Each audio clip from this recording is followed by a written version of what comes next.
Les anglo-saxons dans la tragédie rwandaise. Avec leur service secret hautement sophistiqué, ils savaient ce qui allait se passer au Rwanda et aux alentours. Ils savent ce qui s'est passé. Avec leurs satellites à haute résolution, ils ont vu les Interahamwe massacrer les Tutsis sur les collines. Ils ont vu les Inkotanyi massacrer et enterrer les Hutus. Ils font parfois semblant de ne rien savoir, de n'avoir rien vu et de n'avoir rien fait. Ça me rappelle le titre de ce livre, Noir et fureur, blanc menteur. Ils étaient derrière la tragédie rwandaise. Ils étaient dedans, devant et aux alentours. Comme ils convoitaient les richesses du Congo, ils ont chassé les Français et Mobutu en utilisant Kagame. Ils ont réussi, mais à quel prix? Une dizaine de millions de morts, ou même plus, tués dans des conditions horribles qui dépassent l'imagination de l'homme. Maintenant, ils sont maîtres des pays des Grands Lacs et du monde entier. Mais à quel prix? Prions qu'un jour les peuples des pays anglo-saxons puissent avoir le courage et l'humilité nécessaires pour se tenir dans la brèche, pour confesser et demander pardon, pardon dans la vérité, au peuple des pays des Grands Lacs, les Hutus, les Tutsis, les Twa et les Congolais. Prions que ces puissants de ce monde puissent avoir le courage d'aimer et de respecter les peuples les plus faibles, les plus vulnérables et les plus opprimés. Soyez bénis et à demain. Je me souviens, il y a 25 ans, nous étions réunis dans une ville appelée Detmold en Allemagne. Nous étions des Hutus, des Tutsis et des Européens qui avaient vécu au Rwanda et qui connaissaient bien le pays. Il y avait parmi nous des religieux, des pasteurs, des prêtres et des laïcs. Nous avions passé toute une semaine dans une communion de prière et de partage fraternel. Mais le soir du dernier jour de notre rencontre, nous avons vécu quelque chose d'extraordinaire. Les Tutsis qui étaient venus du Rwanda, quelques-uns étaient même nos amis, on se connaissait très bien, ils nous ont raconté leur calvaire pendant les génocides. Mais ils disaient tout cela dans un ton fraternel, sans haine ni rancune. Lorsqu'ils nous racontaient le mal qui a été fait à eux et à leur famille, les Hutus qui étaient là furent pris de pitié et de compassion. Les uns commencèrent à pleurer, d'autres s'agenouillèrent en disant ceci: vous les Tutsis ici présents, nous vous demandons franchement pardon pour ce mal extrême que les nôtres vous ont fait. Les Tutsis qui étaient là furent touchés par ce geste des Hutus. Les uns se levèrent pour les embrasser et les consoler en disant ceci: votre douleur compatissante et votre demande de pardon nous ont touché le cœur et nous nous sentons franchement soulagés. Mais d'autre part, nous aussi les Tutsis ici présents, nous devrions demander pardon aux Hutus.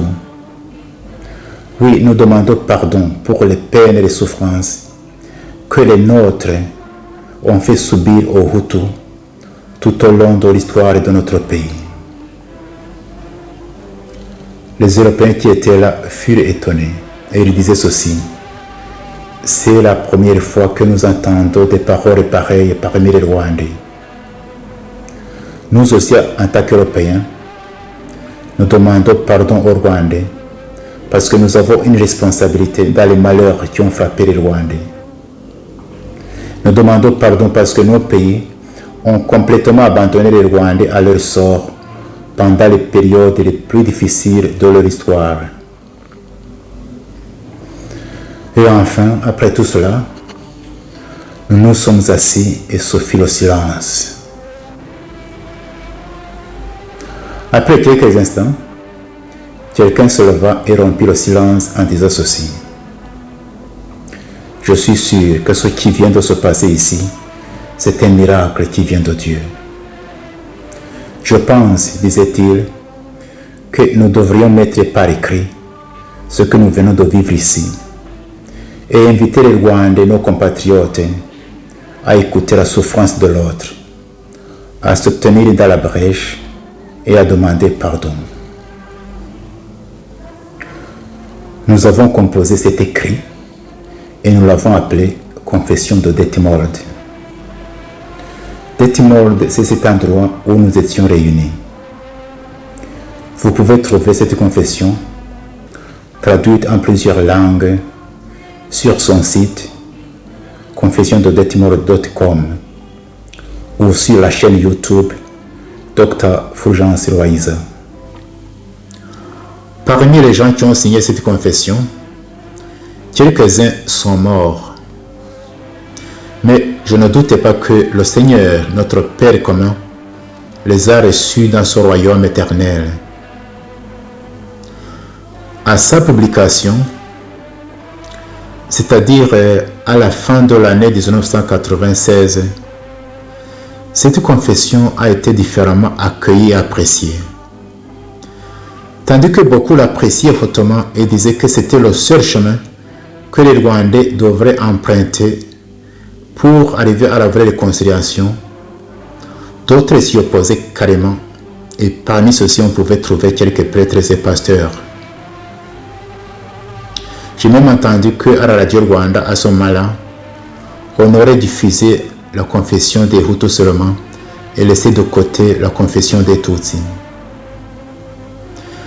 Mais moi je pense que cette confession peut être une grande source d'inspiration pour la vraie réconciliation des Rwandais, c'est-à-dire la réconciliation entre les Rwandais eux-mêmes, mais aussi la réconciliation entre les Rwandais et leur histoire.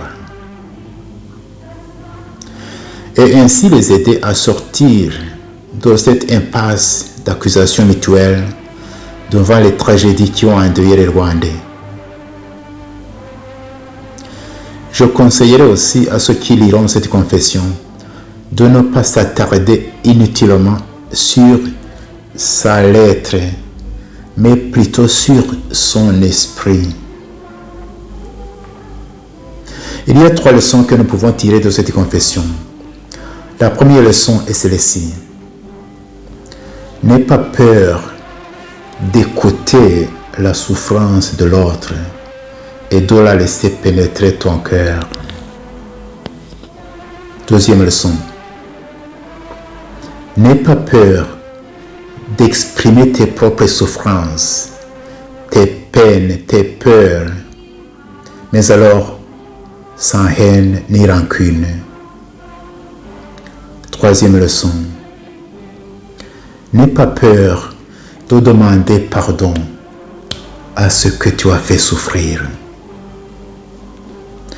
Et si par hasard tu vis avec les victimes dont les bourreaux sont morts, et si d'autre part tu as des liens quelconques, réels ou perçus, proches ou lointains, avec ces bourreaux, n'aie pas peur de te tenir dans la brèche et de demander pardon. Comme ça, d'une façon presque miraculeuse, tu vas soigner beaucoup de blessures des Rwandais, des blessures du présent et du passé. Comme cette année, cette confession va célébrer son 25e anniversaire, je viendrai chaque jour tout au long de cette année sur cette chaîne pour voir voies et moyens de bâtir un Rwanda où il fait beau de vivre pour tous les enfants du Rwanda.